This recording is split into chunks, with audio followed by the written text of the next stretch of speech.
Pues comenzamos. Buenas tardes a todos. Soy Virginia Moros, responsable del área de pacientes en Vitaler, y os doy la bienvenida a nuestro taller Paciente Vital de esta tarde, que tiene el título de Conoce tu terapia de oxígeno. Esta es una iniciativa que hemos puesto en marcha desde Vitaler con un objetivo claro, y es que los pacientes de terapias respiratorias domiciliarias y vuestras familias tengáis una buena experiencia con los tratamientos. Y esto, entre otras cosas, pasa por tener acceso a una completa información sobre la patología y el tratamiento. Somos conscientes de que cuando el médico os indica que tenéis que utilizar oxígeno, muchas veces no tiene el tiempo necesario para explicaros por qué y responder a vuestras preguntas. Y por eso queremos ser ese apoyo que os ayude a adaptaros a vuestra terapia. Hoy tenemos con nosotros a pacientes que habéis empezado a usar el oxígeno hace poquito y queremos ayudaros a resolver vuestras dudas.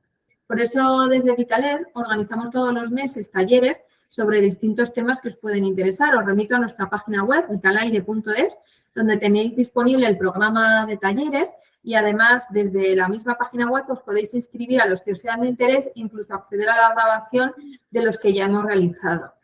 Quiero aprovechar, además, para recomendaros que visitéis la sección Contenidos Inspira 360 de nuestra web.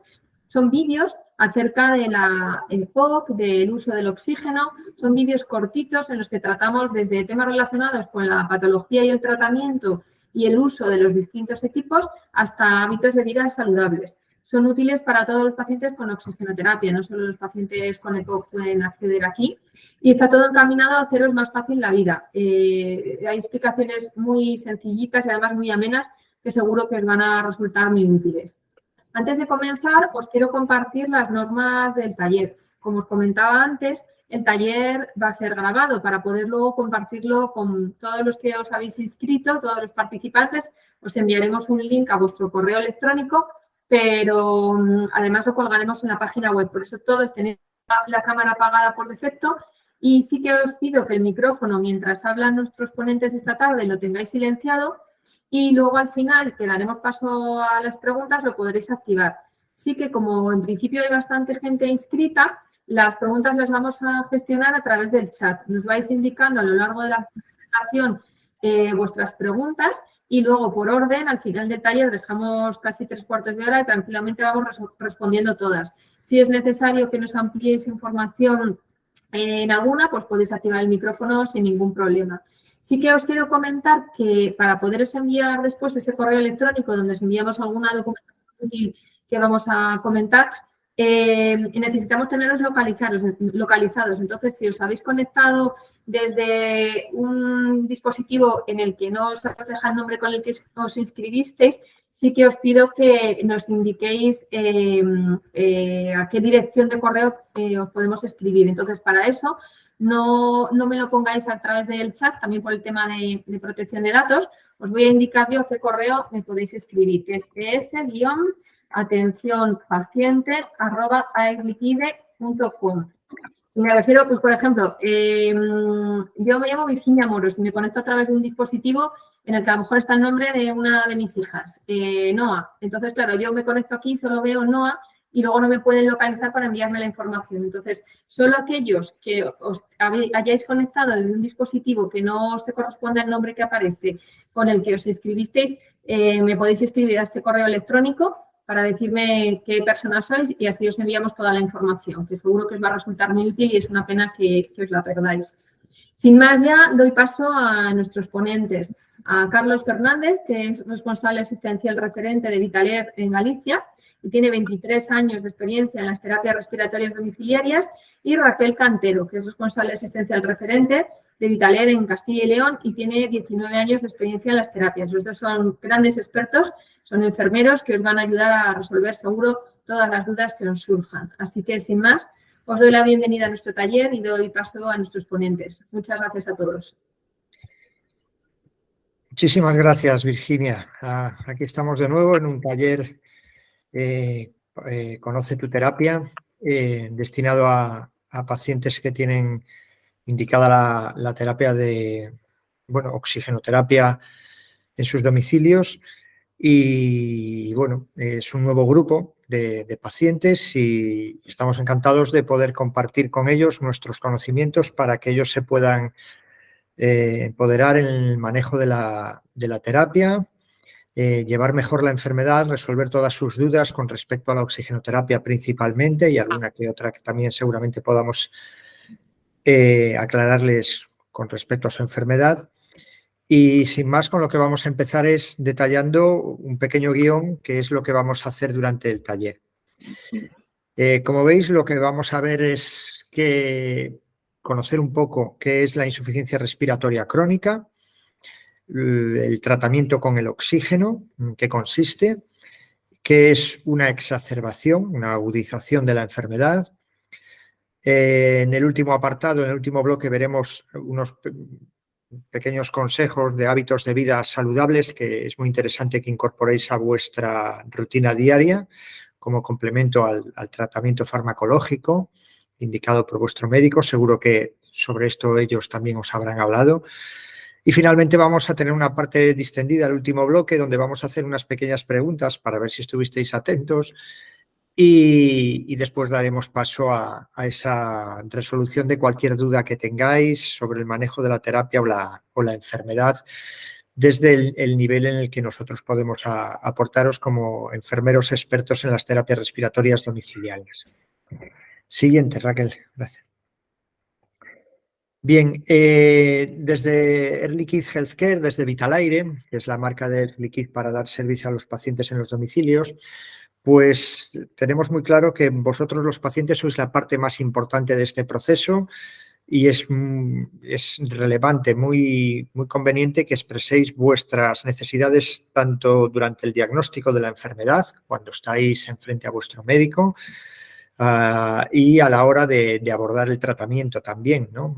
Siempre vais a poder ayudar al prescriptor a también ser una parte activa y ayudar a conseguir los mejores resultados en salud posibles. Siguiente. Bien, ¿qué es la insuficiencia respiratoria crónica? Es en lo que nos vamos a centrar ahora.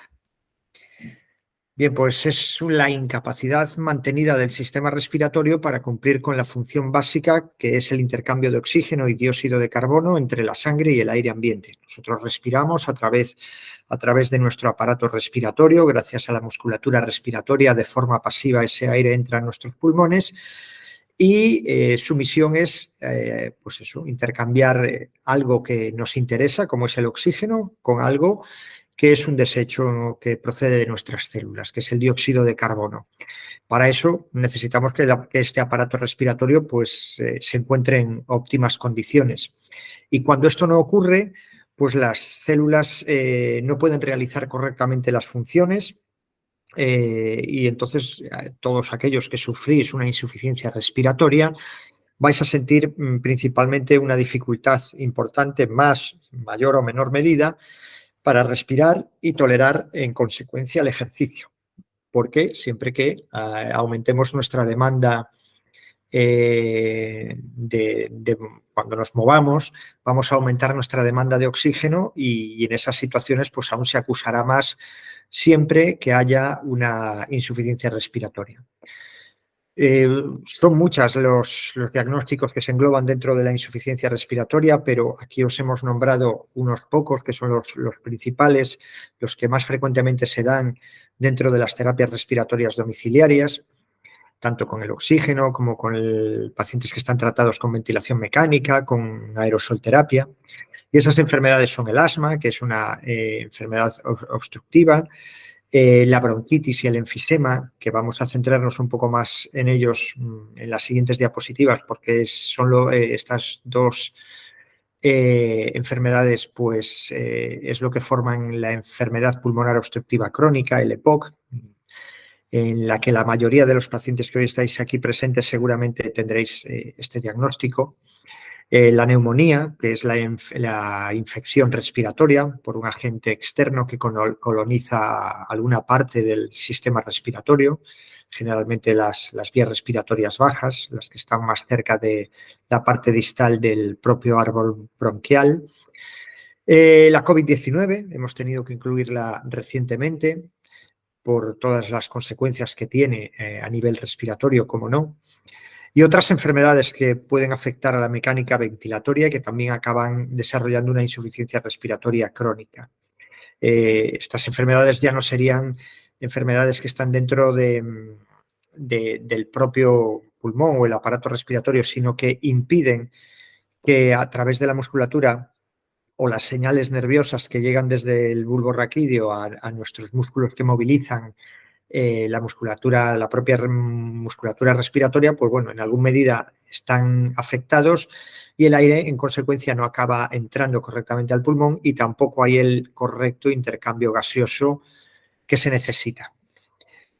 Pero como decíamos, la mayoría de esas enfermedades están relacionadas con el EPOC y sobre todo los pacientes que estáis hoy aquí presentes, pues entonces vamos a centrarnos en las siguientes diapositivas en el EPOC, aunque todo lo que vamos a comentar es en gran medida extensible a cualquier otra enfermedad de estas comentadas que pudierais estar sufriendo alguno de vosotros y que nosotros desconocemos. Siguiente. Bien, por algo importante a tener en cuenta a la hora de conocer un poco más la insuficiencia respiratoria crónica, pues es que se suelen dividir la insuficiencia respiratoria en general, perdón, es que se divide en la insuficiencia respiratoria crónica y la aguda. La crónica es cuando se desarrolla una enfermedad pulmonar con clínica mantenida en el tiempo y que va a evolucionar progresivamente en mayor o menor medida. Estamos hablando, por ejemplo, de las enfermedades obstructivas, pues el EPOC, de nuevo, es claramente una insuficiencia respiratoria crónica.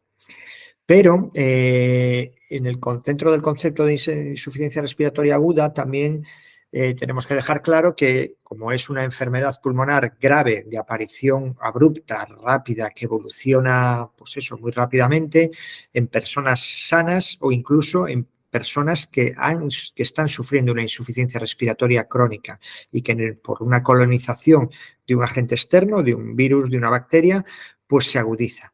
Entonces, todos efectivamente somos susceptibles de tener esa insuficiencia respiratoria aguda y, por supuesto, tendrá unas mayores consecuencias en aquel que ya esté desarrollando una insuficiencia respiratoria crónica.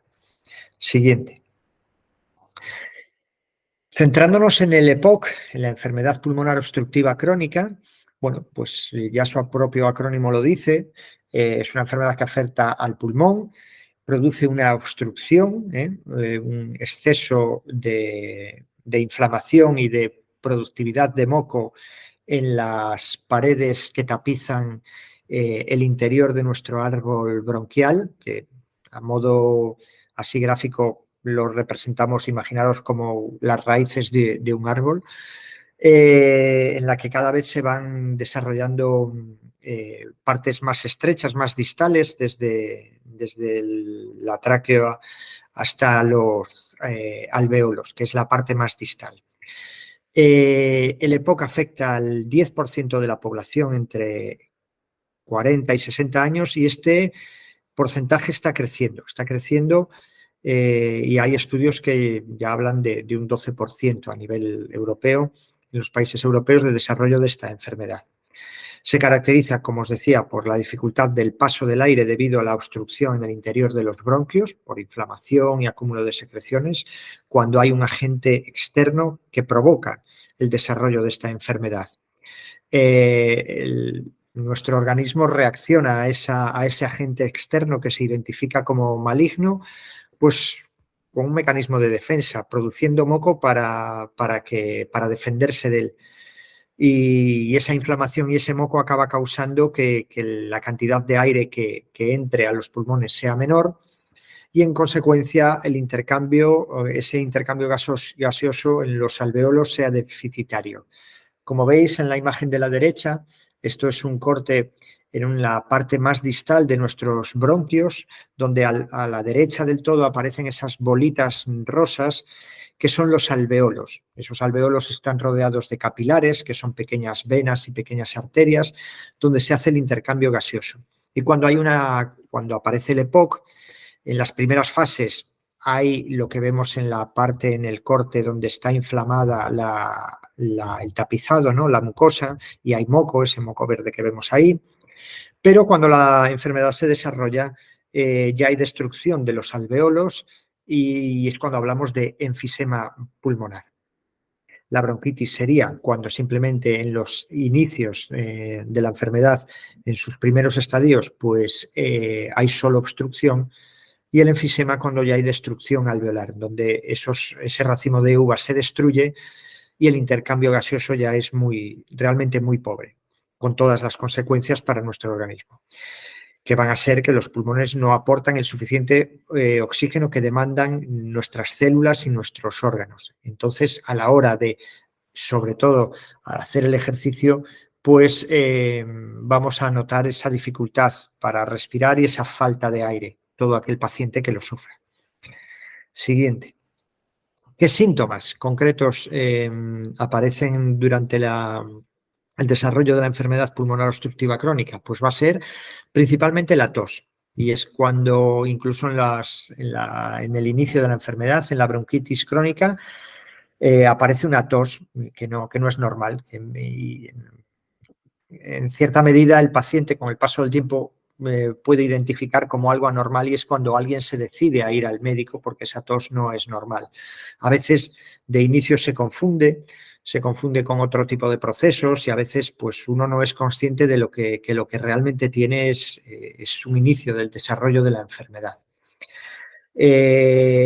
Va a haber cambios en las características del moco que produce la mucosa que tapiza nuestros bronquios, tanto en la cantidad, en el color, como en la consistencia de ese moco, que va a agravar más el problema.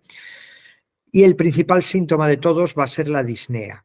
La disnea es como determinamos a la dificultad del paso del aire, a la dificultad para respirar, que va a acentuarse al caminar o al intensificar la actividad. Esta sensación de falta de aire es muy subjetiva, y su percepción cambia muchísimo entre los pacientes, porque afecta, o sea, tendríamos que tener en cuenta muchos factores fisiológicos, sociales, ambientales, que hacen que no todo el mundo perciba de igual manera la disnea, de manera que a lo mejor alguien que tiene una mayor afectación dentro de la enfermedad, tiene la enfermedad más evolucionada, pues imaginaros ya cerca del enfisema, pues no siente tanta disnea como alguien que simplemente tiene una bronquitis, ¿no? A veces estas cosas ocurren porque esa sensación es muy subjetiva. Pero es muy incapacitante, ¿eh? Como seguramente vosotros nos podréis confirmar, la disnea es el principal problema que suelen referir los pacientes que desarrollan la enfermedad. Va a haber también opresión en el pecho, van a aparecer los ruidos respiratorios como las sibilancias. Es ese ruido que también es característico del asma, ¿no? Como un silbido, porque la vía respiratoria es más estrecha y aparece ese ruido característico. Va a aparecer también muy probablemente la pérdida de peso, la astenia por la falta de apetito. Al encontrarse el paciente con mayores dificultades para desarrollar las actividades de la vida diaria, comienza a aparecer cierta apatía e incluso malnutrición. En consecuencia, aparecerá falta de energía y pueden incluso aparecer cuadros de ansiedad por esta dificultad de respirar, esa dificultad para hacer las cosas, de no poder hacer las cosas que antes se podían hacer, e incluso en casos más extremos la depresión. Siguiente. Llegados a este punto os preguntaréis que por qué alguien desarrolla una enfermedad, una insuficiencia respiratoria crónica como esta, como la enfermedad pulmonar obstructiva crónica. Pues va a ser principalmente, está relacionada con el consumo de tabaco. Es claramente el factor determinante, tanto sea de una forma activa o pasiva. Ahora, gracias a Dios, el consumo pasivo está, gracias a la última ley antitabaco ya que está presente en nuestro país desde hace años, pues en mayor medida, pues con el paso de los años habrá menos pacientes debido a este motivo, pero bueno, todavía está ahí. Luego también otra causa es la exposición al aire contaminado. Cada vez en nuestro ambiente hay más aire contaminado, bien el polvo, el humo de la combustión de la biomasa. Mucha gente está ahora sufriendo las consecuencias sobre todo en las zonas rurales, de respirar el aire pues pues cerca de las estufas o mejor dicho, los hogares de leña, las chimeneas, como se hacía antaño, y esas sustancias pues eran realmente perjudiciales. También la contaminación ambiental, como no, por supuesto, que está muy presente hoy día. El contacto con ciertas sustancias químicas, esto ocurre sobre todo en la exposición laboral de ciertos trabajadores, por ejemplo, los pintores. Las infecciones bacterianas o víricas recurrentes, gente que es más sensible y que ha desarrollado muchas infecciones respiratorias, pues bueno, tienen mayor riesgo y podría desarrollar una enfermedad pulmonar obstructiva crónica. Y luego, en último lugar, la ausencia genética de una proteína, que es la alfa-1 antitripsina. Esta proteína nos protege del propio mecanismo de defensa, que es lo que os hablaba antes, que es esas secreciones que provoca, que aparecen en el árbol bronquial como reacción a un agente contaminante, y que cuando hay ausencia de esta proteína, pues no se eliminan correctamente estas secreciones. Entonces acaban siendo perjudiciales cuando aparecen. Y bueno, afecta en mucha menor medida a los pacientes, es una causa menor, pero no desdeñable en absoluto, porque hay pacientes que sufren las mismísimas consecuencias que alguien que ha estado consumiendo tabaco. Y a veces se juntan las dos cosas incluso. Siguiente. ¿Qué tratamiento existe para tratar la EPOC? Bueno, pues no es una enfermedad que se pueda curar con un tratamiento farmacológico, pero sí que se puede controlar su progresión, disminuir esta progresión y tratar sobre todo la sintomatología para poder volver a ser alguien capacitado a poder hacer actividades a un nivel más bajo, me refiero a un nivel de actividad, pero favorece muchísimo el poder mejorar con respecto a la enfermedad. La principal medida que debe adoptar una persona que sufre un EPOC es dejar el tabaco. Si es la causa que ha desarrollado la enfermedad, lógicamente todo tiene que partir de ahí. Dejar de fumar es realmente muy difícil y en ocasiones, pues bueno, seguramente tendremos que recurrir a la ayuda de profesionales sanitarios en las unidades de deshabituación tabáquica para que os ayuden a dejar el tabaco, porque no es fácil, sobre todo a nivel psicológico. Es muy importante tener siempre ayuda. Y hay pues, expertos en la materia que os ayudarán a conseguir el objetivo. Debéis seguir el tratamiento indicado por el médico, debéis cambiar vuestro estilo de vida, aumentando la actividad de forma moderada, acomodada a vuestras posibilidades. Debéis vacunaros para prevenir las infecciones respiratorias, ya que ahora sus consecuencias serían más graves dentro de aquellos pacientes que sufren un EPOC y desarrollan una enfermedad, desarrollan un cuadro infeccioso a nivel pulmonar, pues sus consecuencias, como podéis entender, son mucho mayores, ¿no? Sus repercusiones. Debéis utilizar el oxígeno. Hoy estamos todos aquí porque todos tenéis una terapia de oxígeno que se ha indicado para seguir en vuestro domicilio de forma en mayor o menor número de horas y en diferentes versiones de fuentes de oxígeno que vamos a ver un poquito más adelante. Y utilizar el oxígeno es fundamental. Es fundamental que cumpláis con esa pauta indicada por el médico.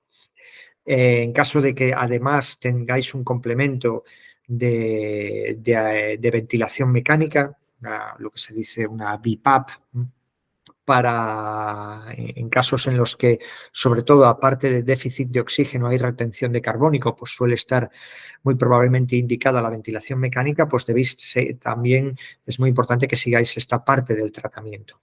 Pero principalmente, volviendo insistiendo en lo del oxígeno, es muy importante que cumpláis con ese número de horas indicado por vuestro médico. Generalmente ninguna prescripción baja de las 16, 18 horas día, salvo en aquellos casos que tienen ventilación mecánica y a lo mejor solo es necesario que le usen durante el sueño el oxígeno. Y es muy importante seguir estas indicaciones de vuestro médico, porque si no, no habrá mejoría, no habrá tanto en cuanto a la supervivencia y a la mejora de la calidad de vida que se espera una vez que se instaura el tratamiento con oxigenoterapia. Siguiente. Ahora vamos a centrarnos un poco más en esto que estamos hablando, en el tratamiento con oxígeno, que es donde nosotros somos la empresa prestataria del servicio que vosotros vais a recibir ahora en los domicilios y es competencia nuestra ayudaros en todo lo posible para conseguir los objetivos que se ha marcado el prescriptor junto con vosotros. Siguiente. Bien, pues la oxigenoterapia domiciliaria consiste en administrar un flujo determinado de oxígeno para corregir su déficit en sangre. Y es un aporte de oxígeno a una concentración mayor a la que hay en el aire ambiente. Nosotros respiramos aire en el que el 21% es oxígeno. Bueno, pues en esta situación esa concentración no es suficiente y se necesita un aporte externo para conseguir una correcta oxigenación de las células, los tejidos y nuestros órganos. Es un medicamento el oxígeno y debemos tenerlo en consideración como cualquier otro medicamento que tenemos. Nosotros cuando nos indican un tratamiento farmacológico el médico, pues no partimos una pastilla si no ha sido por una orden médica. Nos tomamos el tratamiento farmacológico tal cual ha descrito el médico y debería mantenerse durante todo el tiempo que nuestro médico nos lo ha indicado. Bien, pues con el oxígeno pasa exactamente lo mismo. Es él quien lo prescribe y debemos seguir su pauta para poder alcanzar los objetivos. Él nos va a indicar qué flujo de oxígeno se necesita aportar y durante cuánto tiempo, durante cuántas horas. Porque el objetivo principal va a ser mejorar la calidad de vida, que esa disnea disminuya, que os podáis enfrentar al ejercicio y de una manera con mayores garantías, sufrir menos la disnea y aumentar la supervivencia, ¿no? Porque convivir en un estado de déficit de aporte de oxígeno continuo a nuestras células va a deteriorarnos muchísimo nuestra salud. Entonces, debemos seguir con esa pauta. Ya en los años 80, a inicios de los 80, 2 estudios demostraron claramente, un estudio americano y otro estudio inglés, que no podemos bajar el número de horas de exposición al oxígeno porque sus beneficios caen en picado. Es decir, alguien que tenga una prescripción de 16 horas y cumple con 12 horas al día, pues seguramente no pueda alcanzar los objetivos esperados. Pero, sobre todo, y lo recalcamos aquí al final en esta diapositiva, lo principal en lo que os tenéis que centrar, porque a veces esto ocurre, que hay una indicación de oxigenoterapia, pero los pacientes a veces, pues bueno, todavía continúan fumando, por lo que decíamos antes, porque es algo muy complicado. Entonces deberemos pedir ayuda.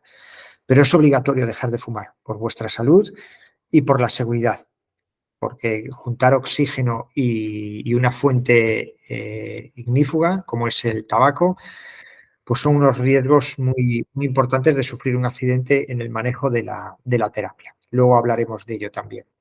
Siguiente. ¿Qué beneficios os va a aportar la oxigenoterapia? Pues va a corregir ese déficit de oxígeno en sangre, como os decía, va a mejorar la función pulmonar, va a disminuir la sensación de ahogo, la disnea, y esto es en lo que más lo vais a percibir vosotros. Va a aumentar la supervivencia, insistimos, cuando se cumple con la pauta indicada por el prescriptor.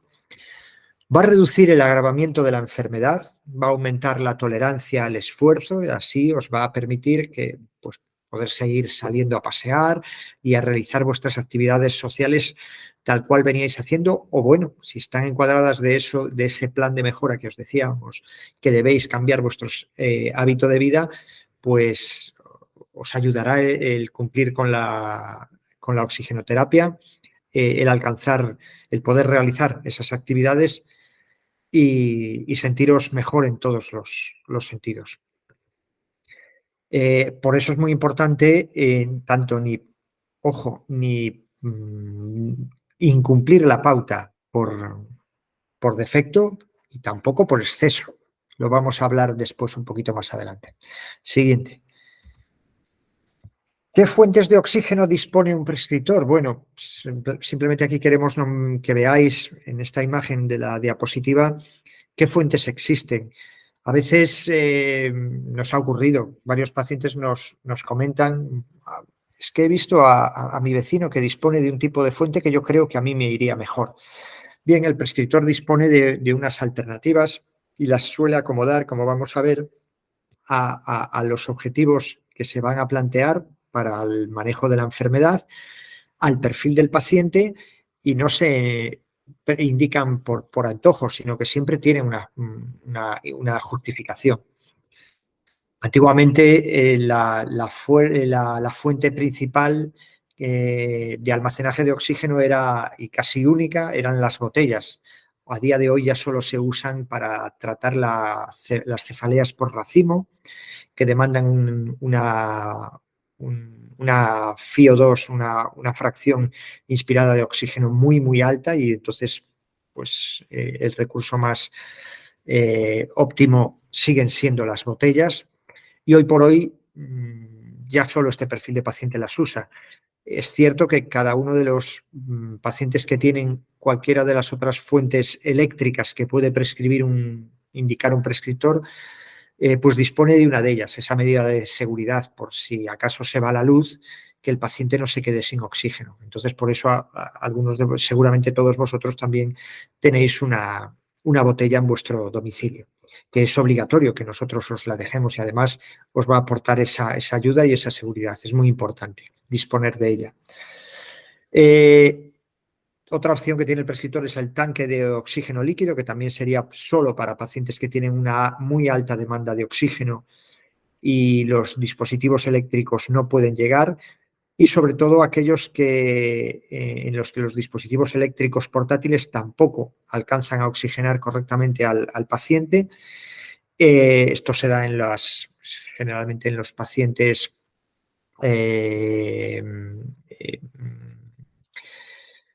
con la enfermedad muy desarrollada, y hay un perfil muy claro de pacientes demandantes de oxígeno líquido. Por contra, los dispositivos que más frecuentemente se usan es el concentrador estático. Incluso aunque haya una indicación de oxígeno líquido, también se dispone de un concentrador estático para cuando se está en el domicilio, y el oxígeno líquido en principio es solo para rellenar la mochila, que es esa pequeña que veis a la derecha del tanque. Pues eso, pues para uso domiciliario. ¿Por qué? Pues porque el oxígeno en la fuente concentrador es la principal fuente recomendada por la Sociedad Española de Neumología Torácica, por lo versátil que es para el paciente y sobre todo por la seguridad. Es un dispositivo que es el aparato del centro de la imagen que podéis ver, el concentrador estático, que está indicado en la gran mayoría de prescripciones de oxigenoterapia. Porque permite que el paciente pueda movilizarlo a lo largo de las estancias del domicilio. Se puede transportar en un vehículo, en un maletero bien anclado y en posición vertical, y permite que si un paciente tiene un segundo domicilio o pasa un fin de semana con algún familiar, con sus hijos, pues que pueda llevar el oxígeno y que no sea un impedimento para salir de casa. Y luego a la derecha veis los concentradores portátiles, que bien o en la versión portable o en la portátil es más pequeñita, es a modo de bolso o bandolera, pues indica una u otra en función de la capacidad que tengan para oxigenar al paciente, y que permiten, pues son las más versátiles cuando hay oxigenoterapia en esfuerzo. Existen tres perfiles de pacientes: los que solo usan el oxígeno en reposo, los que usan oxígeno en esfuerzo solamente, y luego los que son demandantes de oxígeno tanto en reposo como en esfuerzo. A veces, por ello, un paciente de este último perfil, el que necesita en reposo y en esfuerzo, pues podrá disponer de un concentrador portátil para cuando salga fuera, de un concentrador estático para cuando está en casa y de una botella por si acaso se va la luz. Siguiente. Vamos a hablar ahora de una última diapositiva sobre la elección de la fuente y recalcar que es el médico, es quien va a indicar cuál es la fuente más adecuada. Por eso, cuando vemos a lo mejor a un conocido que tiene una fuente de oxigenoterapia distinta a la nuestra, pues eso, seguramente no es por antojos, porque hay unas necesidades, una justificación y por ello unos disponen de un tipo de dispositivos y otros de otro. ¿Qué debe valorar el médico? Bueno, pues la seguridad y la capacidad del paciente para manejar la terapia. Pues una persona mayor, muy mayor, le será muy dificultoso manejar a lo mejor el oxígeno líquido y la carga de las mochilas, el proceso, donde siempre se detallan a veces incidentes de seguridad y de quemadura por frío, porque ese oxígeno está almacenado, el oxígeno líquido, a menos 183 grados y debemos hacer el proceso de una forma muy segura. El médico también va a valorar si hay necesidad de oxígeno en esfuerzo o no, para ver si se necesita una fuente portátil o no, tanto en su versión portátil como en su versión portable. Si tendrá muy en cuenta el resultado de la titulación, que es una prueba que se hace en el hospital, en la que os someten a caminar para ver si en el esfuerzo necesitáis o no oxígeno, y luego, en caso de que sea que sí, determinar qué fuente es la que oxigena correctamente garantiza un correcto intercambio gaseoso. Luego los hábitos de desplazamiento también deben tenerse en cuenta del paciente, si hay muchas frecuencias en las salidas o no, si hay segunda residencia o no, si se viaja. Y finalmente, con toda esa información, el médico va a saber cuáles son vuestras necesidades y conociendo las diferentes posibilidades que tiene, pues ajustará la fuente más recomendada para el paciente. Siguiente.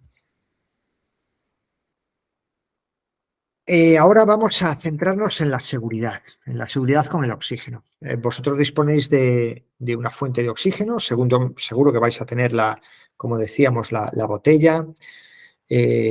Por si acaso se va la luz, seguramente una fuente eléctrica la mayoría de vosotros y algunos tendréis la fuente portátil. Bueno, pues ahora vamos a recurrir a uno de esos vídeos que nos comentaba Virginia del canal Inspira 360, que está disponible en nuestra página web, en nuestra app, que os recomendamos que utilicéis y que os bajéis y que al final del taller Virginia os volverá a hablar sobre ello.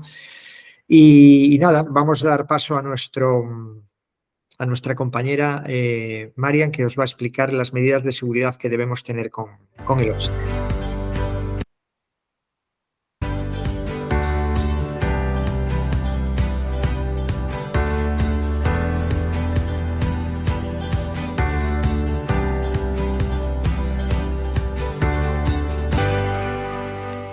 María, me han dicho que no se debe fumar cerca del oxígeno, pero ¿realmente es tan peligroso? ¿Hay más precauciones que deba tener en cuenta al utilizar el tratamiento? Fumar cerca del oxígeno es peligrosísimo, Isabel. El oxígeno hace que las cosas se quemen mucho más rápido. Es lo que se llama un comburente. El oxígeno medicinal es un medicamento que está sometido a los más estrictos controles de calidad. Es importante tener en cuenta una serie de consignas de seguridad. Ni tú ni ninguna persona debe de fumar o hacer cualquier tipo de llama o chispa en el lugar donde estés utilizando el oxígeno. Si estás en algún lugar con puntos calientes o llamas, por ejemplo, una estufa, una chimenea o tienes una vela en la mesa, debes mantenerte por lo menos a unos 3 metros de distancia. Cuando cocines, extrema las precauciones para mantener el oxígeno alejado de las fuentes de calor como la vitrocerámica o el horno. Eso sí, cocinar con un microondas es seguro. Es muy importante que no aproximes la grasa o el aceite de cocinar al oxígeno, porque pueden reaccionar violentamente y dar lugar a una explosión, un incendio o provocar quemaduras graves. Mantén lejos del oxígeno los líquidos que pueden inflamarse, como por ejemplo los productos de limpieza que contienen aceite, grasa, alcohol u otros líquidos que pueden arder. No se deben de cubrir los equipos de oxigenoterapia con ningún tipo de material, como trapos, ropas, cartones, plásticos o meterlos dentro de ninguna caja o armario. Siempre debemos asegurar que estén en un lugar bien ventilado.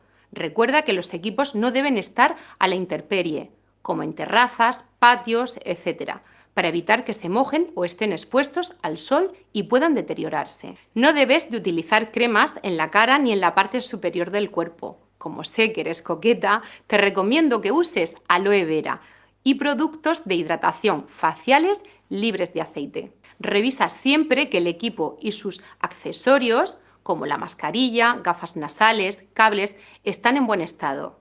Si, por ejemplo, ves que los cables eléctricos o los enchufes están en mal estado, doblados, pelados, mordidos, no los utilices. Nunca debes manipular los equipos con ningún tipo de herramienta. Debes ventilar periódicamente las estancias donde se emplea oxígeno. Por ejemplo, puedes abrir las ventanas un par de horas al día. Para prevenir situaciones de peligro, instalamos un dispositivo que se llama FireSafe, un cortafuegos, una válvula de seguridad pequeña y ligera que impide la propagación del fuego. Se coloca entre las gafas nasales y la alargadera, y entre la alargadera y otra muy cortita que sale del dispositivo, lo más cerca posible del paciente y según el sentido del flujo del oxígeno. El FireSafe permite reconducir los accidentes relacionados con el mal uso del oxígeno en presencia de fuentes de calor, pero su uso no exime del cumplimiento de las demás consignas de seguridad que hemos estado explicando antes. Otra cosa importante en relación a este dispositivo es su limpieza. Cuando vayas a limpiarlo, recuerda usar una toallita húmeda para limpiar la superficie externa del dispositivo.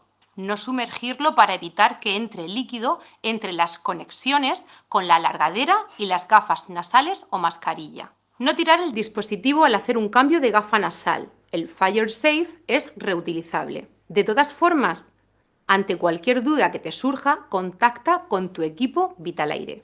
Para nosotros, la prioridad es la seguridad de nuestros pacientes y empleados.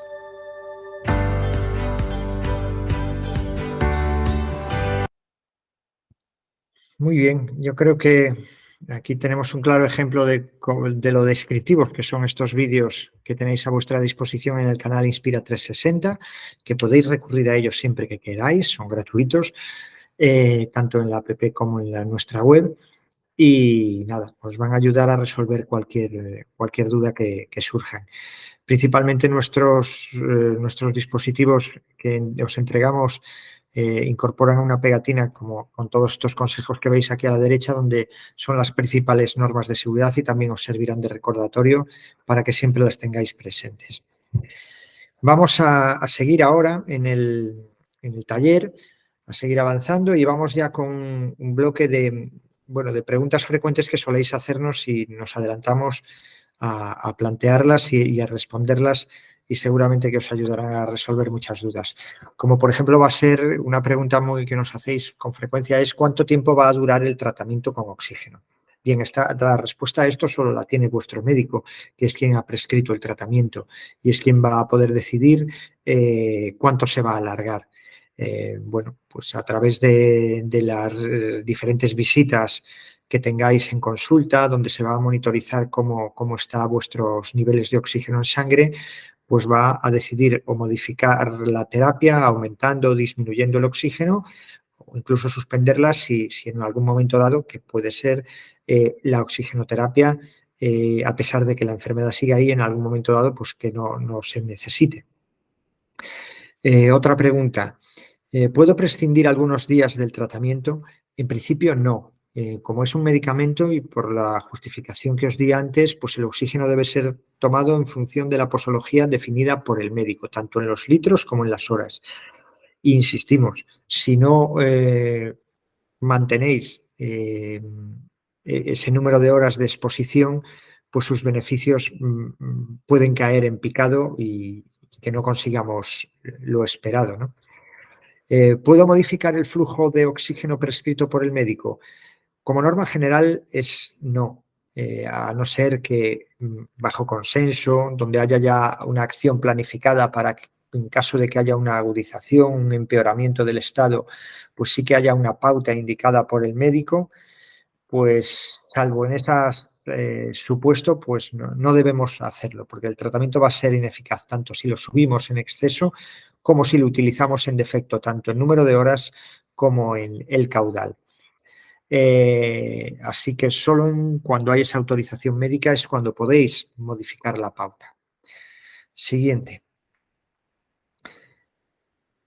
¿Cuánto me va a costar el tratamiento? Pues nada, está totalmente cubierto, bien seáis pacientes subsidiarios de la oxigenoterapia a través de la Seguridad Social o a través de una compañía privada. Air Liquide nunca os va a cobrar nada por el tratamiento, y tenéis que tenerlo muy en cuenta, que hoy día pues hay mucha gente que a veces accede a los domicilios con suplantación de identidad y os pide lo que no debe ser. Cuando salgo de casa, ¿debo llevar el oxígeno? Bueno, pues si la prescripción indica que en la deambulación hay que llevar la fuente de oxígeno precisamente para la deambulación que se os ha indicado, pues claro que sí. Nos consta que muchos pacientes a veces, por exceso de confianza, pues porque dicen, bueno, para lo poco que voy a caminar ahora seguramente no lo llevo, que me va a ser un incordio. Pues no, debéis de llevarlo, porque precisamente en esas situaciones es donde vais a sentir una mayor disnea. Entonces, si está indicada la fuente portátil, debéis llevarla allí a donde vayáis y hacerlo con planificación para tener las baterías cargadas y poder tener la autonomía esperada y que no os quedáis sin oxígeno de forma abrupta. ¿Puedo continuar el tratamiento si me voy de vacaciones? Pues sí, lo único que ocurre es que debéis comunicarlo, tanto a nosotros como sobre todo a la administración. Daros cuenta que las terapias respiratorias domiciliarias, en este caso la oxigenoterapia, se gestionan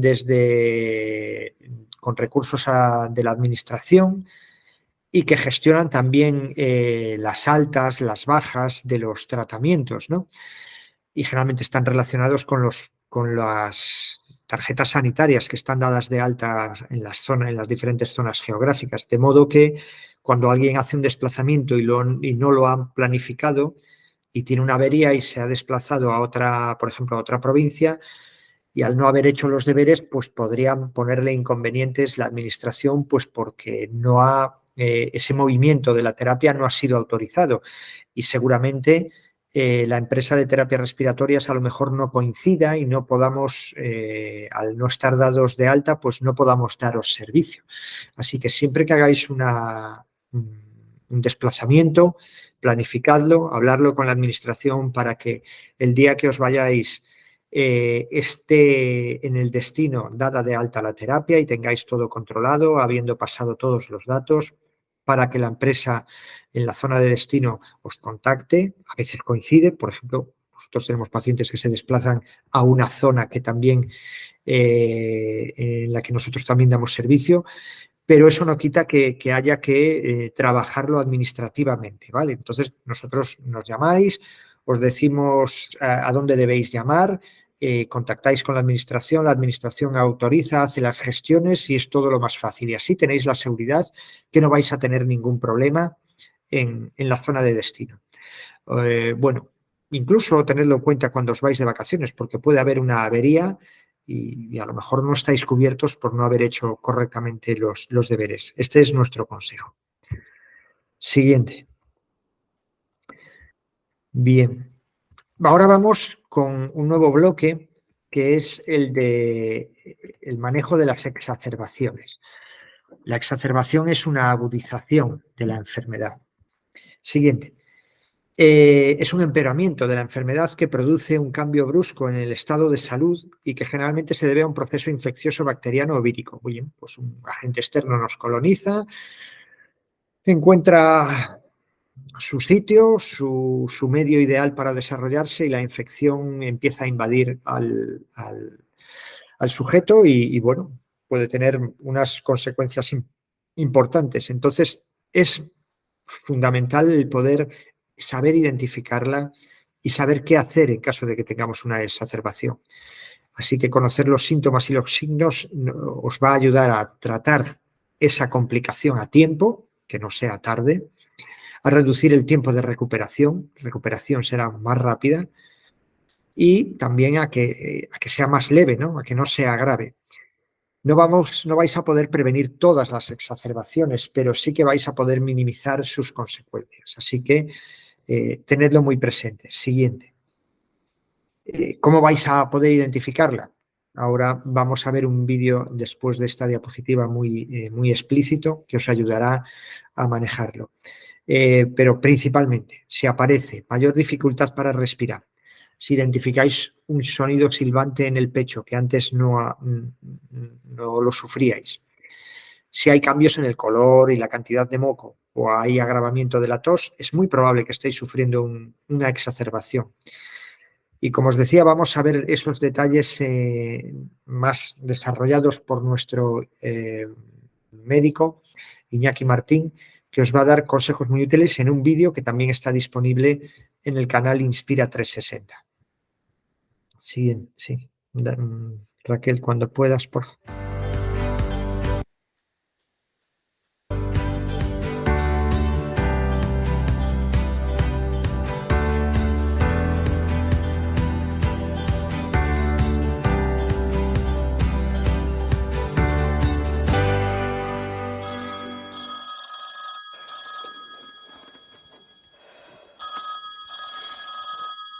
Isabel, ¿qué tal estás? Hola Iñaki. Pues no sé qué decirte. Hay veces que me siento peor a pesar de seguir el tratamiento. No sé si debo preocuparme por los síntomas y acudir al médico. Lo primero, Isabel, es que si tienes dudas, consultes con tu médico. En ocasiones, el funcionamiento de tu aparato respiratorio puede descompensarse por una infección en los pulmones o por otros motivos. Esto es lo que conocemos como empeoramiento o exacerbación.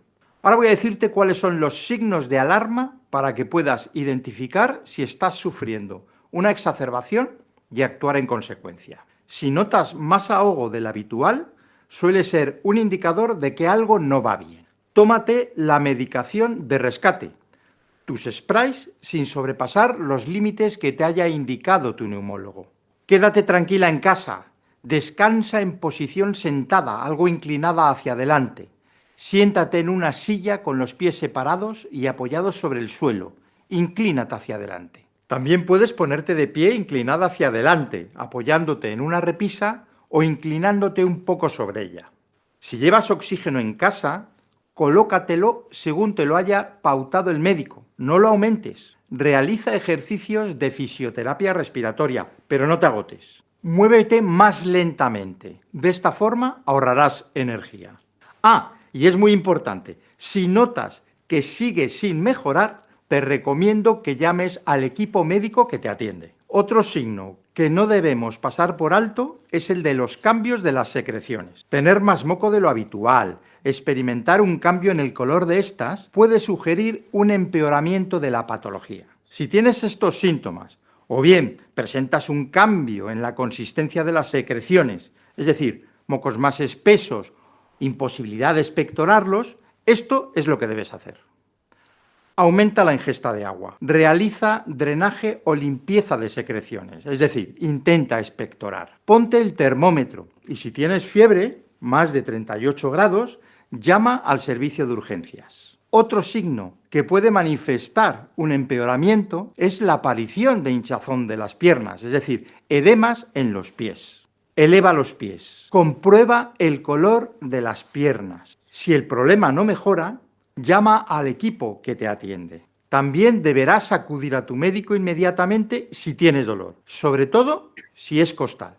Si notas molestias, no dudes en acudir a tu médico y explicarle el tipo de dolor. En caso de que el dolor no sea controlable, acude al servicio de urgencias. Además del aumento de la disnea, cambios en las secreciones, hinchazón en las piernas y aparición de dolor, existen otros síntomas que te pueden hacer pensar que estás sufriendo una exacerbación. Tener más sueño del habitual durante el día o problemas para conciliar el sueño por la noche. Experimentar dolor de cabeza por las mañanas. O estar irritable o confuso mentalmente también pueden ser síntomas de que algo está empeorando. De todas maneras, Isabel, si estás preocupada, ten en cuenta que la prevención siempre es nuestro mejor aliado. Y para que te pongas manos a la obra, voy a resumirte las principales consignas que debes seguir para evitar, en gran medida, una exacerbación. No fumes.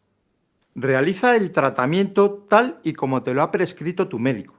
En este sentido, es muy importante que realices la técnica inhalatoria correctamente. Y si tienes dudas, pregunta cómo hacerlo. Si además de la EPOC padeces otras enfermedades como hipertensión o diabetes, debes asegurarte que las tienes bien controladas. Intenta mantener una vida activa con momentos para el ocio y para relacionarte con otras personas, ya que los trastornos de ansiedad y depresión pueden ocasionar un empeoramiento de la enfermedad. Por ello, si experimentas sensaciones como tensión, miedo, angustia, opresión en el pecho o tristeza, apatía, fatiga, etc., debes buscar formas para solucionar el problema. En definitiva, cuidar tu salud emocional es tan importante como cuidar tu salud física. Es importante que tengas presente qué tiempo va a hacer si piensas salir a la calle. Si hace mucho frío o llueve, si puedes no salgas o sal bien abrigado.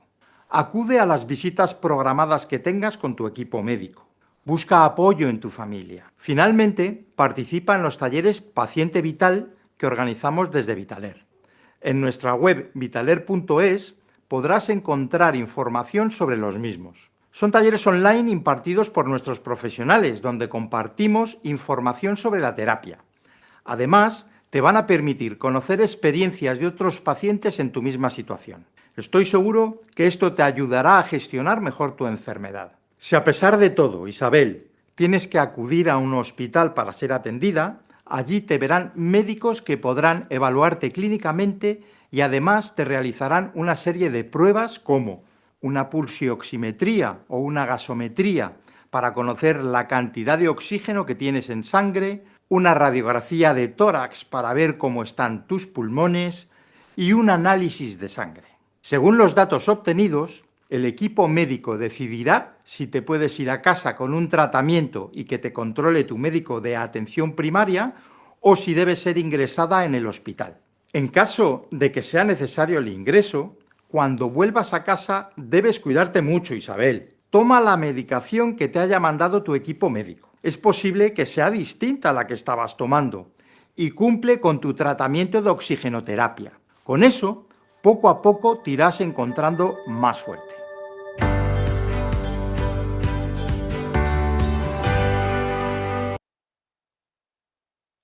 Muy bien, muchas gracias, Raquel.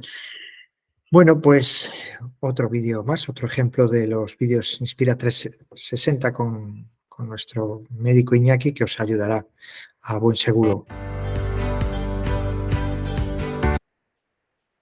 Siguiente, ahora vamos a pasar a un nuevo bloque, al último bloque del taller, sobre los hábitos de vida saludables que debéis incorporar a vuestro tratamiento. Siguiente. Bueno, pues se trata de seguir una buena alimentación para mantener un peso adecuado y no caer en lo que describimos en una de las primeras diapositivas, en esos cuadros de ansiedad y sobre todo de depresión, porque cuando se entra en la desnutrición, enfrentarse al ejercicio, a la vida social, todo se complica y lo que hace es acentuar el problema y que cada vez se sienta el paciente peor y en consecuencia aparecerán esos cuadros de depresión. Bueno, pues lo que hay que hacer es seguir una alimentación saludable, practicar ejercicio, no por el hecho de tener una limitación respiratoria tenemos que descartarlo, el ejercicio. Lo que sí que tendremos que hacerlo es acomodado a nuestras posibilidades, planificarlo para no tener una mala experiencia y en consecuencia, pues seguir activos. Dejar de fumar, insistimos otra vez de nuevo en ello, pidiendo ayuda en caso de que fuera necesario, que sería seguramente lo más probable. Realizar actividades de ocio adaptadas y planificadas, como os decía, seguir una buena higiene del sueño, respetando las horas de sueño, porque es muy importante estar bien descansados y, no sé, pues se me ocurre no abusar de la televisión, no abusar de las tecnologías y dedicar el tiempo que se necesita para descansar, dormir la siesta, en su justa medida. Seguir unas pautas de higiene para prevenir las infecciones, ¿no? Si decimos que seremos unos individuos potencialmente más susceptibles de padecer enfermedades respiratorias y sobre todo sus consecuencias, pues debemos ser precavidos y extremar las medidas de higiene para que esas infecciones respiratorias las podamos tener controladas en la mayor medida. Siguiente. En cuanto a la alimentación, ¿qué os recomendamos? Pues disponer de comidas ligeras, poco abundantes, repartidas entre 4 y 6 tomas al día, no hacer comidas copiosas que van a fatigarnos mucho. Beber líquidos en abundancia, entre 1,5 o 2 litros de agua al día. En caso de que no haya retención de líquidos, por supuesto, si no tenemos que seguir las indicaciones que nos da nuestro médico.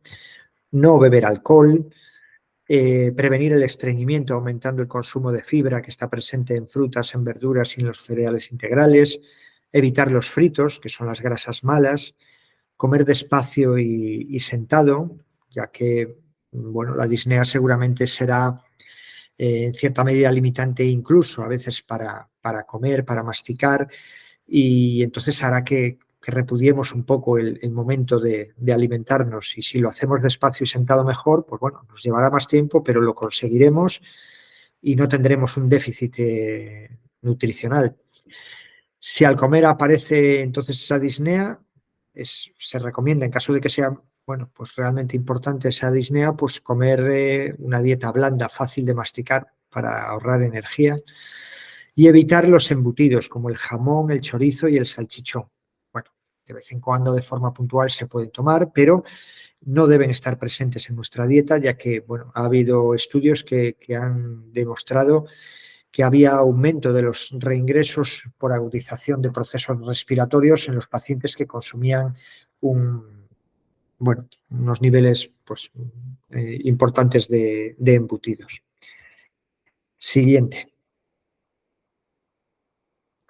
¿Por qué hacer ejercicio? Bueno, pues porque os va a ayudar en todos los aspectos, en el aspecto físico y en el aspecto psicológico, para aliviar la sensación de ahogo.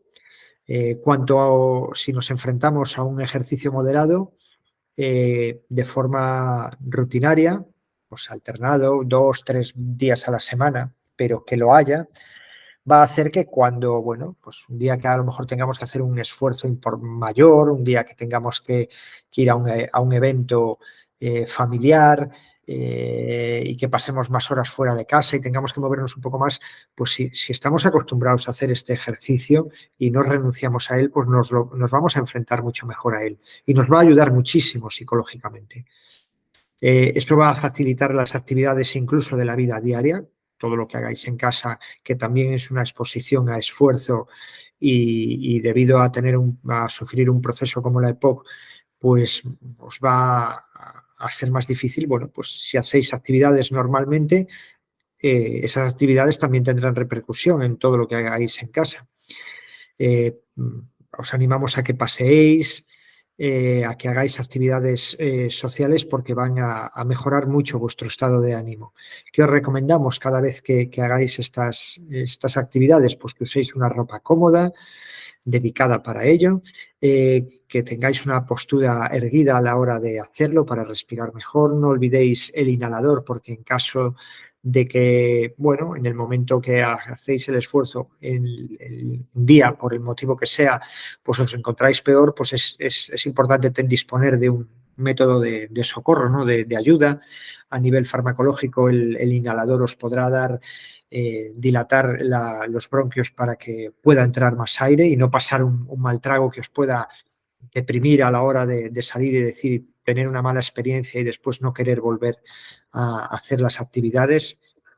Realizar los esfuerzos en la expiración, que os va a facilitar el respirar mejor. Y utilizad siempre los descansos que sean necesarios durante la actividad. No se trata de convertirse en un atleta, sino de hacerlo, no dejar de hacerlo, y habrá días que podráis conseguir un objetivo mayor, de caminar más metros, de subir una cuesta con mayor pendiente, pero bueno, si hay que parar y descansar, paramos, y si ese día no es el día adecuado, pues en vez de seguir subiendo, volvemos otra vez para abajo, llaneamos, pero siempre teniendo presente el ejercicio. Y siguiente. Bien, y ahora para acabar el taller vamos a ver un último vídeo de ejercicios respiratorios, que estos sí que podéis hacer en casa y que os ayudará a que cuando os enfrentéis a ellos en el exterior también lo hagáis con más garantías, y nuestra fisioterapeuta Marian os va a ayudar con unos pequeños consejos. Gracias, Raquel.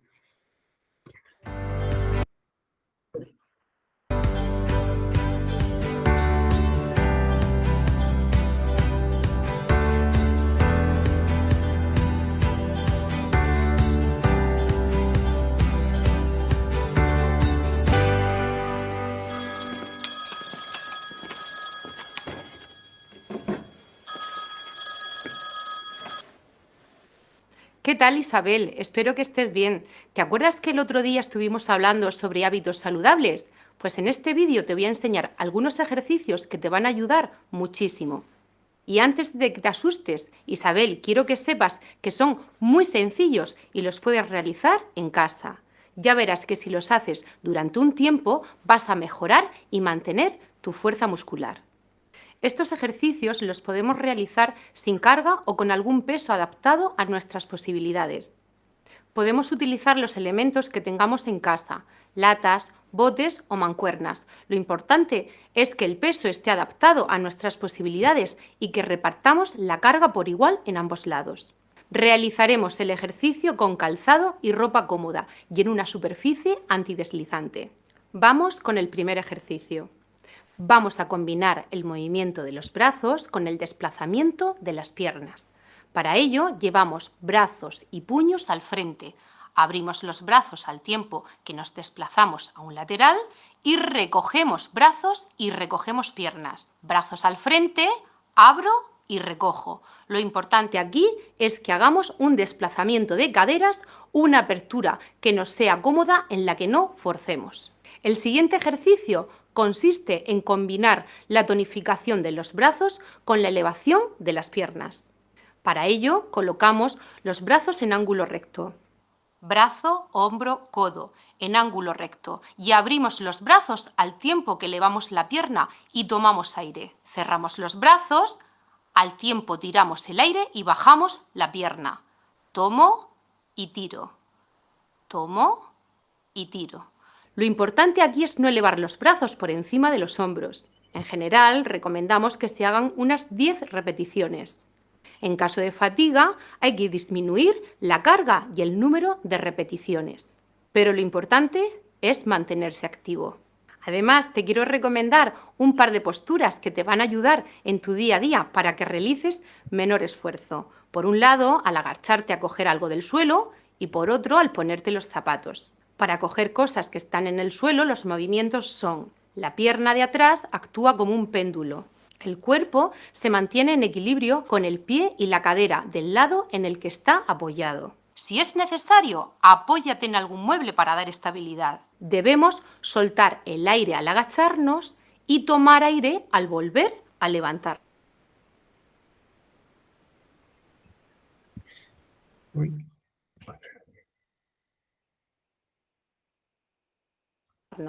Para ponerte el asiento en una silla, coloca un pie sobre la rodilla opuesta. Mantenemos la rodilla girada hacia afuera para evitar comprimir el abdomen. Nunca te agaches para ponerte los zapatos. Con estas recomendaciones estoy segura que tu día a día te será mucho más llevadero.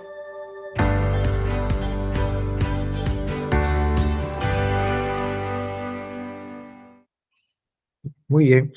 Creo que son ejercicios fáciles y accesibles para todos, así que os animo a hacerlos, a acceder al vídeo de nuestro canal Inspira 360 y con frecuencia llevarlos a cabo. Bueno, ahora seguimos y ya es la parte final del taller, donde vamos a practicar lo aprendido. Vamos a haceros unas pequeñas preguntas y nos gustaría que participaseis que fueseis activos a la hora de responder. Y bien a través del chat, escribiéndolo, o bueno, no, estamos aquí pocos en familia, podéis activar el micrófono y contestar. Entonces, vamos allá con la primera pregunta. Raquel, gracias. Pues, ¿cuáles son los síntomas de la EPOC? ¿Cuáles creéis? ¿La tos, la disnea, la producción excesiva de moco o creéis que todas ellas? La correcta, ¿cuál sería? ¿La 1, la 2, la 3 o la 4? Animaros por el chat. Yo creo que la 4. Bueno, Joaquín se anima con que cree que todas son correctas. Todas ellas. ¿Perdón? Todas ellas. Bueno, yo creo que aquí hay acuerdo, ¿no? No hay conflicto. Vamos a ver. Pues sí, todas son correctas. Efectivamente, la tos, la disnea y la producción excesiva de moco. Quizás la más limitante y la que más repercusiones os traerá será la disnea, pero todas ellas aparecen en el EPOC. Muy bien. Siguiente. ¿Qué creéis? ¿Que el oxígeno es un medicamento, sí o no? ¿La 1 o la 2? Es un medicamento perfecto. Muy bien. Es un medicamento. La 1. Sí. Vamos a ver. La Es un 1. medicamento. ¿Se me oye? Pues habéis estado muy atentos por ahora. Yo creo que nadie va a quedar para septiembre. Me parece que vais muy bien. Sí, señor, el oxígeno es un medicamento. Y como tal, hay que tenerlo en cuenta, ¿eh? Así que nada de...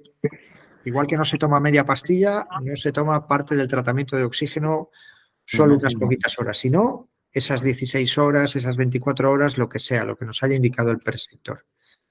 Siguiente. Perdón, ya estamos. Sí. Ya le he ¿Puedo puesto, fumar si perdona. estoy en tratamiento con oxígeno? ¿Qué creéis? ¿Que sí o no?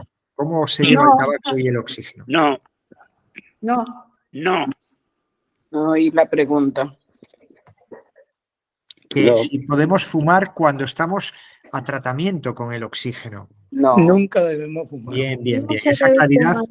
y ese consenso me gusta. Sí, señor. Eso es una de las principales cosas, la que tenemos que tener en cuenta, la seguridad. Un no rotundo. Siguiente. ¿Qué debo hacer si estoy sufriendo una exacerbación? Recordad, un empeoramiento. Os encontráis mucho peor así de repente. ¿Y qué hay que hacer? ¿Consultar con el médico? ¿Esperar a encontrarse mejor? O la 3, que nos Consultar con el dice médico. tomar algún medicamento por mi cuenta a ver si mejoro. O la 4, preguntarle a esa figura que todo lo sabe, que es el cuñado, y que os aclara todo. Nosotros llamamos urgencia. Urgencia directamente al médico. Consultar al médico. Directamente al médico. Bien, efectivo. Bueno, me Sí, estoy sí. adelantando. La 1, sí. Consultar al médico, sí, señor. Lo otro es un poquito aventurado, así que ese es el mensaje que queríamos transmitiros. Muy bien. Siguiente. ¿Qué hábitos saludables se aconsejan seguir al paciente que sufre enfermedad pulmonar obstructiva crónica? Merendar a diario un bocata de chorizo, es un embutido. Pasar la mañana viendo la tele mientras se fuma uno un cigarrito. Hacer ejercicios adaptados a vuestras posibilidades. Comer de forma saludable. ¿O creéis que también todas son correctas? Comer de Hacer forma... ejercicio de Comer de forma forma saludable y hacer ejercicio. Bien, eso me suena bien a los oídos. Vamos a ver. Pues efectivamente, hacer ejercicio y comer de forma saludable. Eso es lo que hay que hacer. Y ya hemos llegado al final y en esta parte Virginia os va de nuevo a tomar la palabra y a explicaros qué es esto de la PPMI Vitalaire. Ya veréis qué interesante. Antes de Gracias, las Carlos. preguntas. Solo una cosa, que Gerardo está con la mano levantada, no sé si ha sido por confusión o que quiere preguntar algo. No, es que no podía abrir el micrófono, pero vamos, ya acabo de abrir. Vale, perfecto. Vaya por Dios. Gracias. De todas formas, ahora después ya damos paso a las preguntas. Bueno, pues sí, si pasas la diapositiva siguiente, Raquel, por favor.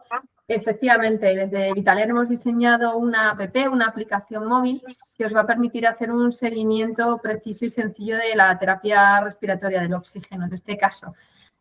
Os podéis descargar fácilmente la app en el móvil escaneando el código QR que veis en pantalla o a través de un enlace que os enviaremos también en el correo electrónico que os enviaremos al final del taller.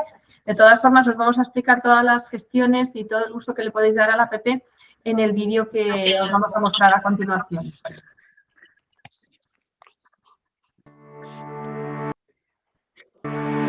Ni todas las personas son iguales, ni todos los pacientes necesitan lo mismo. Y por eso hemos lanzado la aplicación Mi Vitalaire, con funcionalidades que benefician a todos. Sí, a ti también.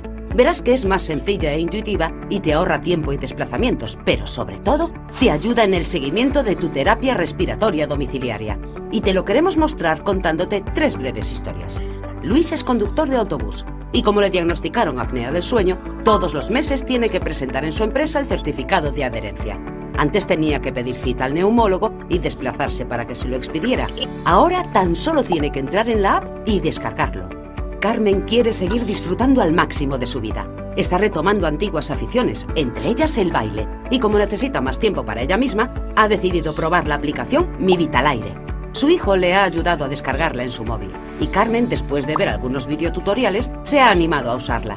A Pepe le encanta que su hija le pregunte cómo ha ido su día y que le enseñe los gráficos de la evolución de su terapia. A su hija le gusta tener a mano todos los datos de su padre, poder pedir los recambios de su máquina cuando se acaban o estropean y no tener que estar pendiente de que vengan a casa a leer el contador. A estas personas lo que más les gusta de la nueva aplicación es aprender sobre su patología y terapia con vídeos explicativos, realizar gestiones sin perder tiempo, hacer seguimiento de la evolución de la terapia y calidad de vida y aprovechar la opción de Te llamamos, para que en pocos minutos les llamen y les solucionen cualquier problema. Como ves, todos ganan en autonomía con la app Mi Vitalaire. Descárgatela gratis tú también y comienza a darle más aire a tu vida.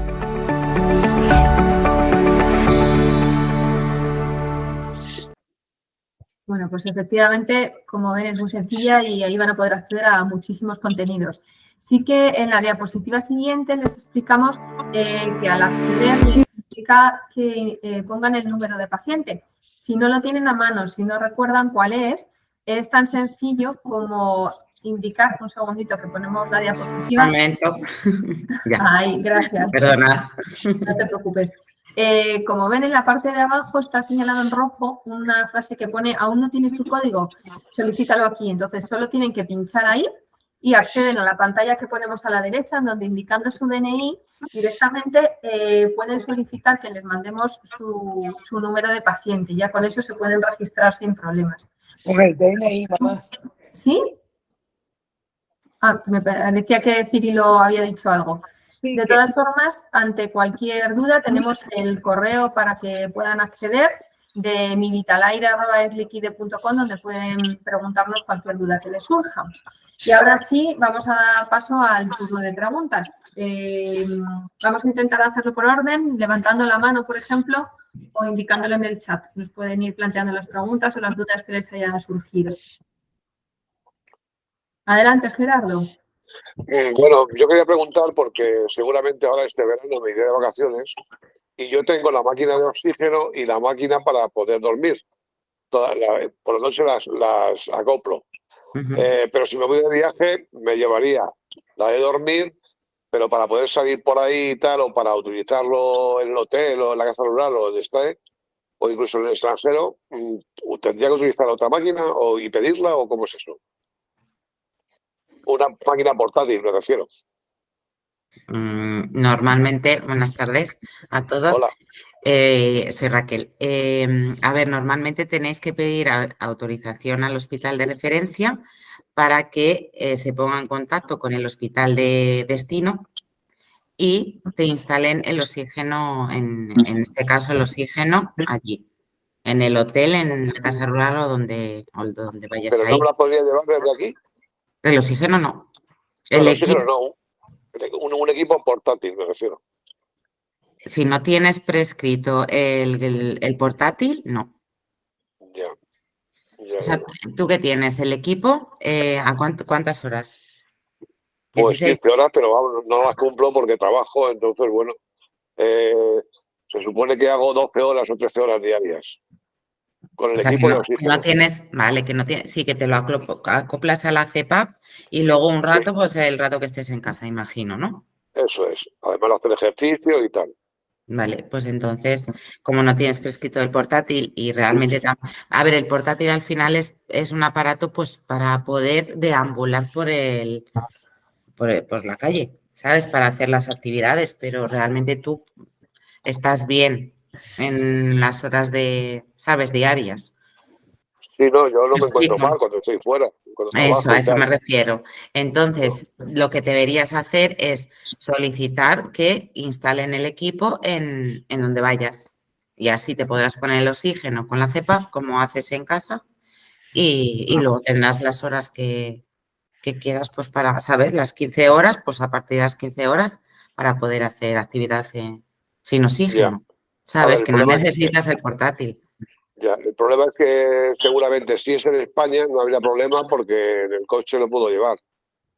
Pero si es en Europa, que a lo mejor me voy a Europa o a otro país, pues claro, ya si no, llevarlo en el avión y tal es un fastidio. Entonces, por eso de ahí de mi pregunta de utilizar un portátil, si lo puedo pedir desde aquí o eso.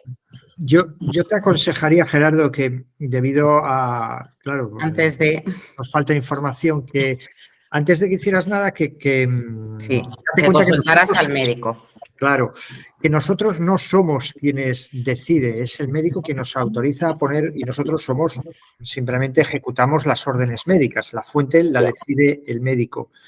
Entonces, habla con el médico porque es posible, una de dos, o bien el médico te dice que, bueno, que para no sé cuánto será esas vacaciones, si será una semana, si serán 15 días, si será un mes, él puede valorar si pudieras prescindir del oxígeno. Él va a saberlo. A veces ocurre que, bueno, id con la terapia solo de ventilación, a veces pasa. Y eso solo puede Pero contestar. eso te lo tiene que recomendar el médico. Eso siempre el médico. Y luego ten en cuenta que es mejor no llevarlo. Si en caso de que te dijese que sí, habla con la administración para que te aporte una solución, tú reclámala, exígela, de que tienes derecho a irte pues, de vacaciones como cualquier otra persona y que quisieras en la zona de destino tenerlo. Bueno, lo de al ser extranjero lo puede complicar un poco más la cosa, pero a lo mejor te dan una solución. Ya. Bueno, yo creo que para 7 u 8 días en Europa no sería necesario, porque llevando la máquina para dormir sería suficiente, yo creo. Es muy probable, pero médico. Sí. Ya, lo que pasa es que para consultar al médico, madre mía. Pero aunque sale la unidad del sueño. Porque tú tienes una CPAP o una BiPAP, o sea, es por la apnea del sueño, ¿no? Sí, yo lo he entendido que CPAP, ¿no, Gerardo? Sí. El neumólogo me consideró que era conveniente la del oxígeno y todavía no tenía la de la disnea. Digo, la de la apnea del sueño. Entonces, bueno, luego ya desde el hospital me dieron cita y tal y fui a recoger la del sueño. Y entonces me acoplo las dos para dormir. Y durante el día, cuando estoy en casa, me pongo el oxígeno solo. Pero yo creo que para 7 u 8 días a lo mejor no merece la pena. Tú preséntate allí. Tú vas allí a la unidad del sueño y le Claro, preguntas, pero antes de hacer nada, pues acaso, porque luego si te estás fuera y tienes algún problema de salud, es más complicado. Entonces, yo antes de moverme en ningún sitio, antes lo consultaría. Sí, tengo cita para el 13 de julio, para que me consideren los parámetros. Ah, bueno, pues ya pues está. coméntalo. Lo preguntaría ahí, ¿no? Claro, sí. Vale. Oye, tengo oxígeno, pues si acaso no lo sabes, me puedo ir al extranjero unos días, tal, y ya está. Vale, ¿Vale? pues ya está. Si es en ámbito español, pues haz lo que te he comentado. Con una autorización del hospital de referencia en atención al paciente, normalmente te hacen la autorización y sin problema. No, pero en ese caso, si fuera aquí en España, lo llevaría en el coche, sin problema. Que no puedes sacar el oxígeno de la provincia. ¿De casa? No. Ah, ¿no? No. No deberías. Ya, ya, ya. Deberías No, no pedir debe- autorización. Claro. Es que además, ¿qué necesidad tienes de llevarlo? Te lo ponen allí, ¿sabes? Ya, ya, ya. Sí, sí, pero lo tendría que tramitar desde aquí, ¿no? En atención al paciente. Claro, vas a atención al paciente y dices, mira, me quiero ir estos días de vacaciones, tengo este tratamiento y este, para que me den allí soporte o servicio. Ya está. Ujú. Vale, vale. Vale, muy ¿Vale? bien. Pues Y muchas gracias. así, si tienes averías o lo que sea, te van a atender. Si te lo llevas, allí no te atienden, ¿sabes? Ya. Vale, vale, Entonces, vale. si no haces bien el papeleo, bueno, lo decimos por experiencia, porque hay pacientes que lo hacen y luego no tienen servicio y corriendo a urgencias y cosas de estas. Entonces, yo os aconsejo que cuando os desplacéis, hagáis el desplazamiento, la orden de Vale. desplazamiento, la autorización, ¿vale? Muy bien, muchas gracias. A ti. Bueno, no sé si hay más preguntas. Pepa, adelante. Hola, mira, yo tengo varios, o sea, tengo un montón de preguntas para haceros. No sé si hacerlas por este medio o a través del chat, lo que vosotros digáis. No, adelante, Pepa. Cuéntanos. Como tampoco hoy somos demasiados, da lugar, así que adelante. Estuve preguntando porque a lo Vale. mejor con tus preguntas ayudas a otros que tienen las mismas dudas y de paso ya estamos respondiendo otras preguntas, así que sin problema, adelante. Sin problemas. Mira, a mí me pasa, por el día tengo muchísimo sueño, pero llega la noche y no sé por qué motivo no cojo el sueño. ¿Qué es lo que me pasa? Que bien con el ruido de la máquina, o sea, yo tengo oxígeno y tengo también el CPAP, que es como se llama, el otro aparatito, ¿no? Para la apnea del sueño. Exacto, tengo también apnea del sueño. Entonces a mí me produce muchísimo dolor de cabeza. Me cambiaron la mascarilla porque hacía más ruido la que yo tenía y me la cambiaron, pero me sigue produciendo dolor. Aparte de eso, esta mascarilla nueva, yo tengo la nariz un poco rara y me aprieta en el puente, en la parte de arriba. ¿Hay alguna cosa que yo pueda hacer que no me produzca ese dolor de cabeza por las noches y que pueda coger toda la noche el sueño? ¿Cuánto llevas con la CPAP? Con la CPAP, pues yo creo que fue... Más o menos. Un mes, pues, 2 meses, 15 no, días. Más tiempo, Vale. más tiempo. ¿Y llevas desde el que con el principio? oxígeno, antes que con el oxígeno.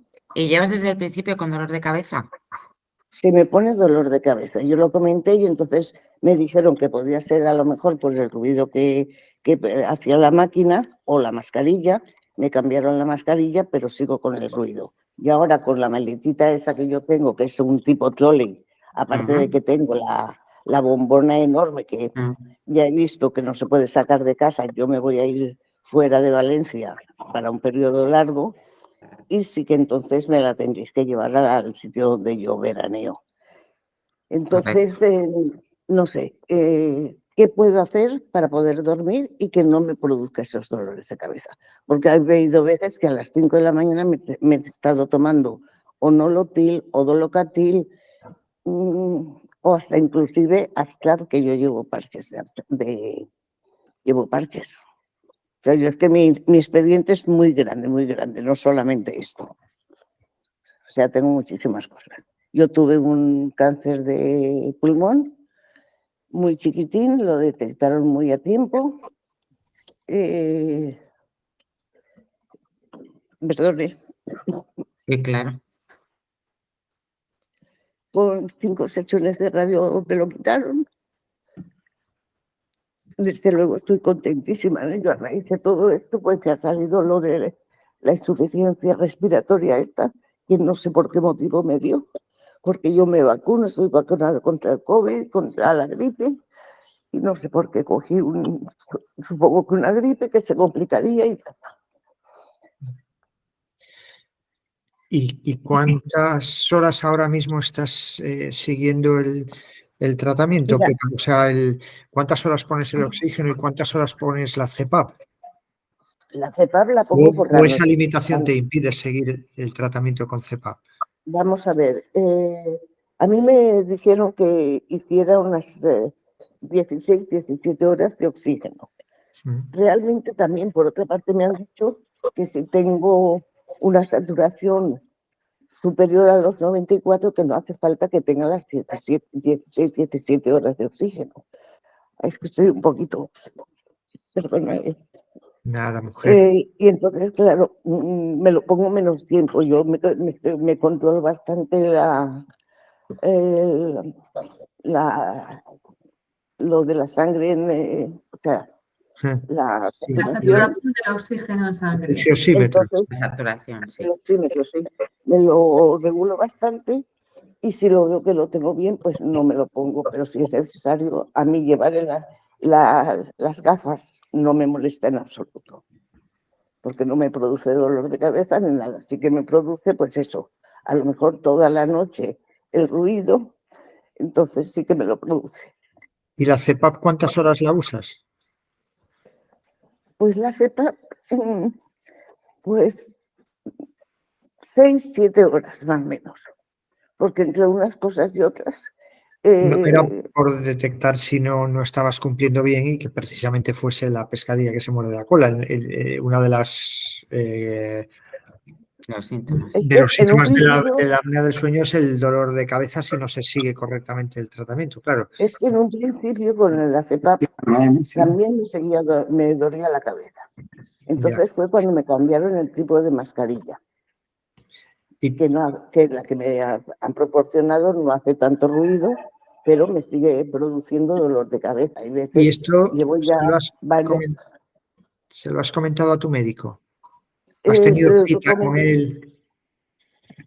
Yo con el único médico que me dijeron que tuviera, o sea, que tengo tratamiento es con el médico de cabecera, de asistencia primaria. Pero esto tiene que verlo el especialista que te ha indicado el oxígeno, el especialista que te ha indicado la CPAP tendrá, bueno, si te produce uno de los tratamientos un problema, pues también tendrá que verlo él. Nosotros a lo mejor aún podemos hacer algo más. Insiste en que... De todas formas, es que aquí en Valencia, yo te hablo desde Valencia, es dificilísimo poder contactar o bien con el neumólogo, que estoy en manos del neumólogo, por supuesto, o bien con la unidad del sueño. Hay veces que es dificilísimo. Eso sí, no hace mucho tuve una consulta con la unidad del médico, del sueño, y me trataron fenomenal, que fue cuando me trajeron el cacho botella enorme de gas, que afortunadamente ahí está aparcado. Me trajeron también la otra pequeñita. Lo que no tengo, es que sí que lo pregunté, pero me dijeron que solo tenía que facilitar el médico, o bien el neumólogo, o bien la unidad del sueño, pero como no he tenido consulta y no sé si es tan difícil a veces contactar con ellos, que a veces ya desistes. Pues con la mascarilla igual pues habría que probar otras opciones, porque a veces hay, no sé si, te he entendido que solo hemos probado 2 opciones, a lo mejor alguna que tenga un arnés más... ¿O respiras bien con ella? ¿Con la nasal? Sí, ¿Respiras bien por la nariz? Yo respiro, o sea, me preguntaron si respiraba más por la boca que por la nariz. Respiro más por la boca que por la nariz, eso es verdad. Y como conecto el oxígeno a la CPAP, o como se llama el aparatito negro, me está entrando oxígeno y me está entrando aire. Claro, pero la mascarilla que te dejaron es de nariz, o sea, es nasal. Es nasal y de boca. O sea, es de las dos. ¿Y sigues con el dolor de cabeza igual que con la nasal? Sí. No, con la nasal, vamos a ver, con las gafas, solo con las gafas, o sea, mascarilla con la nasal mascarilla. Solo no mascarilla nasal solo no tengo. Es nasal y de boca la mascarilla. Vale, siempre has tenido nasobucal o Exacto. O nasal. Yo creo que si parece, se lo vamos a pasar a nuestros compañeros de Valencia a tu caso, Pepa, ¿vale? Para que contacten contigo y valoren el caso, porque es algo que no es una consulta tan fácil. Tienen que valorar ellos en función de tu situación, hasta de la fisonomía que tienes, de la nariz, a ver qué mascarilla, que revisen el equipo, a ver este ruido que dices que hace. si es excesivo. O a ¿no? lo mejor que soy yo, o a lo mejor que soy muy sensible también a los ruidos, todo puede ser, no sé. Pero hay que evaluarlo. Entonces, si te parece, le pasamos los datos a nuestros compañeros y ellos te llamarán, ¿de acuerdo, Pepa? Que será más fácil y hasta que contactes tú con el médico va a pasar más tiempo y nuestros compañeros en los próximos días contactan rápidamente contigo. Vale, de Eso. todas formas, sería conveniente que yo pidiera alguna cita con la unidad del sueño. Sí. Para el Sí. día 15 del mes que viene tengo cita con la neumóloga. Bueno, pues mira, aprovecha también esa cita. Aunque Sí. sea para el oxígeno, pero dile que te duele la cabeza. Sí, no, Que lo valore. hoy, por ejemplo, he estado con el médico de atención primaria y se lo he comentado también. Digo, es que me duele también bastante la cabeza y tal. Entonces, tampoco él me ha podido explicar muchísimo el por qué. Eso sí sería de los ruidos, del aparato, no lo sé. Pues Nada, sí, coméntaselo a la neumóloga, aparte. sí, Aparte de luego que nosotros... Yo desde luego cuando vaya a la neumóloga, además es una doctora muy maja, se lo pienso comentar. Yo a un médico de medicina general no se lo puedo comentar, pero a un especialista sí que se lo puedo comentar cuando ella me está llevando por una causa que tuve fuerte. Yo Correcto. lo he comentado, claro. Claro, no, pero el de cabecera también, si el de cabecera puedes remitirte al especialista, claro. Sí, lo que pasa es que aunque me remita al especialista, a lo mejor yo tengo, como tengo un montón, desgraciadamente tengo un montón de cosas y tengo muchísimas visitas y muchas programadas, yo hay veces que a lo mejor tengo yo antes por una cita que me han dado previa a una cita que me pueda solicitar el médico, salvo que la pongan en el plan súper urgentísimo, ¿no? Ujú. Vaya, pues a ver si hay suerte, Pepa. A ver si hay suerte, efectivamente. Entre nuestros compañeros, el especialista, conseguimos dar solución. Eso. De acuerdo. Perdona, Pepa. Ha levantado también la mano Joaquín. Adelante, Joaquín. No, era simplemente porque iba a abandonar la sesión, que ya veo que alguna persona más le iba a abandonar, para daros las gracias. En principio, consultas no tengo ninguna, pero simplemente daros las gracias. Muchas gracias, Y Joaquín. ya, a continuación ya pues sí que abandono la sesión, ¿vale? Muy bien. Perfecto, Muchísimas gracias. gracias. Hasta luego, Joaquín. Bueno, pues yo digo también lo mismo que Joaquín. Muchas gracias por la labor que estáis haciendo y muchas gracias por ayudarnos a todos. Nada, yo quiero dar las Gracias a gracias a vosotros. nuestros ponentes esta tarde, a Carlos y a Raquel, que nos han ayudado a resolver dudas y siempre están aquí para apoyarnos con la terapia, que no es fácil adaptarse. Y comentaros que os enviaremos a vuestro correo electrónico a continuación un mail en donde os incluiremos un pequeño formulario, nada, que no se tarda ni 2 segundos en rellenar para que valoréis el taller, pero sobre todo importante, os vamos a incluir el link a donde podréis acceder a partir del lunes a ver el taller y también a las secciones que os hemos comentado antes de la página web, de los vídeos y de la información que os puede ser muy útil con la terapia. Y además os adjuntamos una guía de buenos gestos con el oxígeno, pues consejos sobre, por ejemplo, cómo ducharse o cómo hacer la cama para evitar consumir en exceso oxígeno, gastar demasiada energía, y también una guía de viajar con el oxígeno, que seguro que os resulta muy útil.